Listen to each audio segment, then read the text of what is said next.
Hoax menurut Alkitab. Hoax adalah berita palsu atau segala bentuk informasi yang tidak bisa dipertanggungjawabkan kebenarannya dan tersebar luas. Dan celakanya, berita palsu sulit dibedakan dengan berita yang asli, terutama jika berita palsu tersebut berisi motivasi atau pengobatan dan penjelasan singkat dan mencatat nama orang dengan gelar tertentu yang sepertinya bermanfaat bagi kita. Lalu, apa kata Alkitab tentang hoax? Alkitab jelas berkata di Matius 5 ayat yang ke-37, "Jika ya, hendaklah kamu katakan ya. Jika tidak, hendaklah kamu katakan tidak. Apa yang lebih daripada itu berasal dari si jahat." Jika memang berita yang kita terima sudah teruji benar dengan narasumber yang valid, kita boleh mempublikasikannya kepada orang lain. Tapi jangan menambah atau menguranginya. Dan jangan sebarkan jika tidak jelas kebenarannya, walau terlihat bermanfaat. Apalagi jika berita tersebut adalah berita kontroversial. Selain menghindari hoax, kita juga harus cerdik supaya tidak ikut terjerat berita palsu. Ditambah lagi, Undang-Undang ITE sudah diterapkan dan bisa menjerat siapapun. Jadi Matius 10 ayat ke-16 berkata, "Lihat, aku mengutus kamu seperti domba di tengah-tengah serigala. Sebab itu, hendaklah kamu cerdik seperti ular dan tulus seperti merpati."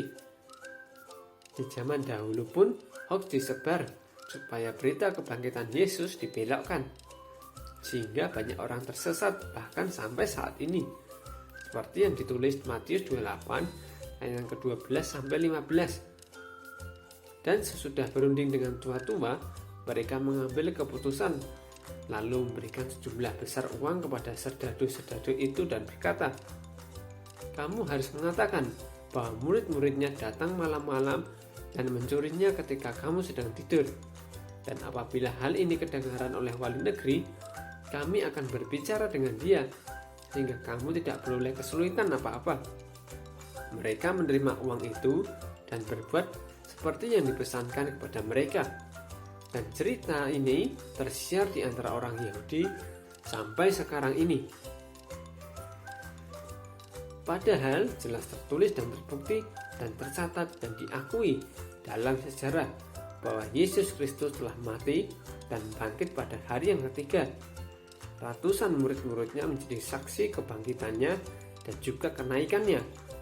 Dan ke-12 muridnya bahkan sampai mati martir demi kabar baik ini. Memang masih banyak tanda lain dibuat Yesus di depan mata murid-muridnya dan tidak tercatat dalam kitab ini.